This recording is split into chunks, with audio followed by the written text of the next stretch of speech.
I got an answer for that, if you don't mind. Sure. Well, you're answering to Brett, so go ahead. Getting rid of veteran people and lowballing with draft pick rookies that he has to train and get incorporated into the whole system. That's not his job. Him on the line. Yeah, it was his job because it's his butt up there on the line. Sue, can I ask you a question just quickly, Sue, about the veteran talent that they pushed out of town that would have made this team better? Like who are you talking about? I'm talking about Wall and Rivera. Can I answer your question on that? Yeah. Between the two of them, since they left Green Bay, they played 3 years, Sue. 3 years in the NFL between the two of them. One guy blew out his back on a treadmill that offseason. The other guy played 2 more years and then got cut by, of all teams, Seattle this year. And nobody picked him up. What the hell are they going to do for us? This. With those My guys, question for Sue is, Ted Thompson did not feel the need to have them protect Favre anymore. Ted Thompson felt the need. Those two were washed up. Going over the hill. You guys really need to look at what he did. The minute he came to town, he dismantled everything that Favre was comfortable with. Sue, the minute he came to town, he inherited a 4-12 football team that needed to be entirely exploded, including the head coach. And you're right. Signing Charles Woodson, probably a pretty dumb move. Charles Woodson is his only feather in his cap. Oh, really? Ryan Pickett sucks. Aaron Rodgers blows. Sucks. Oh, my God. Brandon Schiller sucks. Greg Jennings. Ryan Clay Grant Matthews sucks. Jr. Because he doesn't like crap for management either, and he's made that known. Brett Favre got hard to live up to. Oh, my God. This is funny. Thanks, Don. Who's next? I found myself during games at times. Tough situation. People, I always kind of made this joke with other guys on the team, and even Mike and I at times. Somebody would turn to me and say, "All right, Brett, this is where you're at your best. Pull us out." I'm thinking, That's the guy I want as my quarterback. Who's next? Who wants to talk to Sue? Good morning, Mike. Hey, who's this? This is Ron. Hi, Ron. Hey. Sue, did I see you in the mezzanine sitting at one of the beer stands?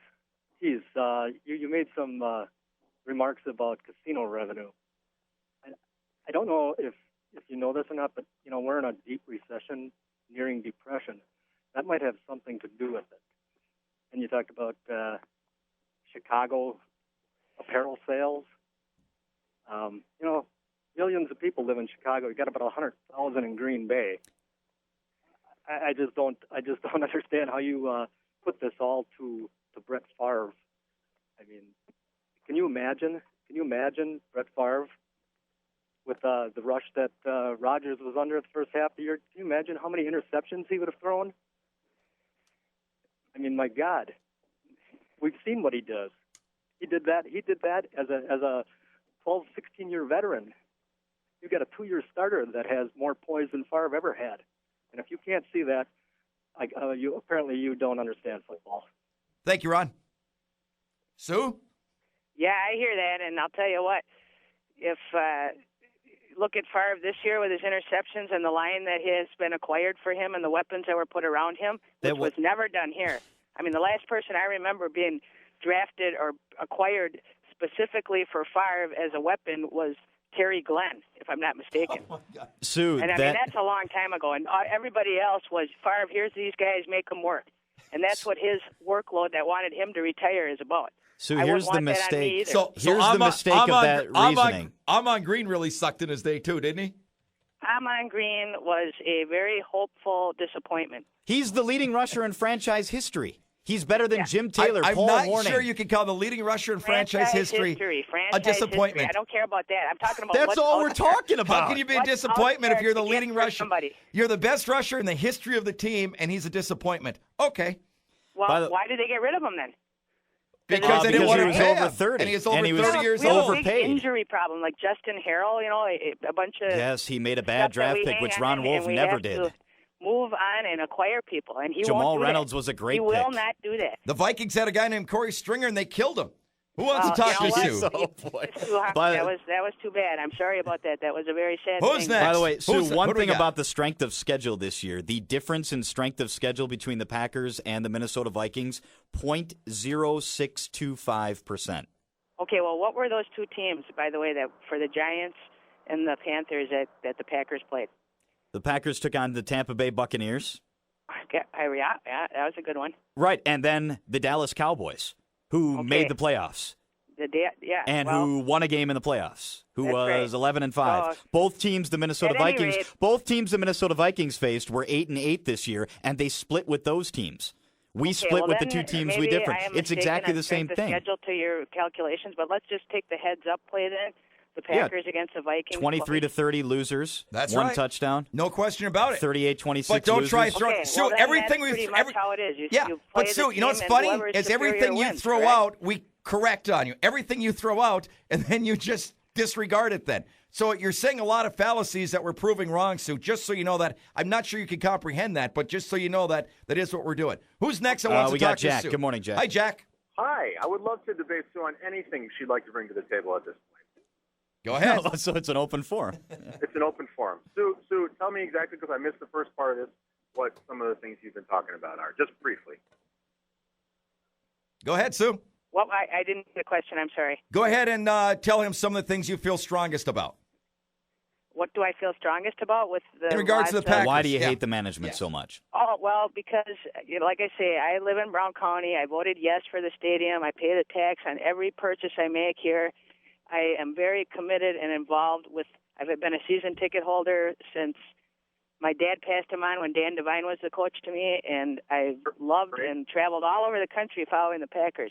Great. So I am very, very into it, and I've never seen anything as great for our community and franchise as Brett Favre. And I feel very strongly that everything should have been done to keep that guy happy, surrounded with talent, and utilized as long as he was able and willing and wanting to play. And keep him happy. That's the main priority. What about making the NFC Championship game in 2007 made you think he was not surrounded by talent? I think that if you would have looked at the Las Vegas odds that year of the Packers making it to the championship game, you would have made a lot of money if you'd made a small bet. Because what about Brett Favre made those guys play to the capacity. He makes people step up, and they played their hearts out that whole season. They won a lot of upsetting, great games. I was at every one of them. Every one of them. And Were you at any of the games this year, Sue? I don't mind losing, and I'm so sick of hearing about that last pass because we lost that game on field goals, and we lost that game well before. And I want to remind everybody, the New York Giants beat the New England Patriots and kicked ass and wanted to. And that's why they won, not Brett Favre's interception. I'm sick of hearing about. Why am Brett Favre? That was a hell of an interception, though, wasn't it? Yeah, well, you know what? Ask James Jones about that.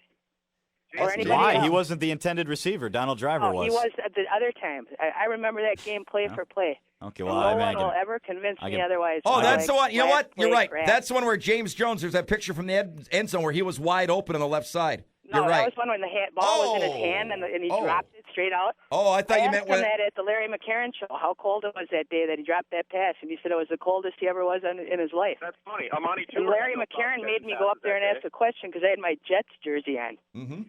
And so I knew how he felt. Amani Toomer had no problem catching passes that day. Yeah, well, you know what? Plexico Burress looked like world-class talent, and he did. He was also going up against our world-class Pro Bowl defensive back. Eli Manning looked pretty good that day, too. Yeah, well. But, I mean, do you think Al Harris sucks? Plexico Burress made Al Harris his biatch that day. But Al Harris is a perennial all-pro defensive back. So it's not like there wasn't talent there. There's talent. There was talent all over that team. Those guys were rookies. They're the same team, basically, without a few people that we were this year. And they're 11-5 this year, Sue. Did you go to in the playoffs this year? Did you go to the games this year, Sue? Last year too. Did you go to the games? How do you talk about last year? Let's go back to that. Last year, our all-pro defensive back was out-leapt by an all-pro wide receiver in Carolina to lose a game that Aaron Rodgers got you a 4-point lead in the fourth quarter. He got you 7. The whole season last year? Yes, it was 2 years ago. When we were 6-10, Aaron Rodgers got your team to 7 fourth-quarter leads or ties to be given up by the defense on final drives.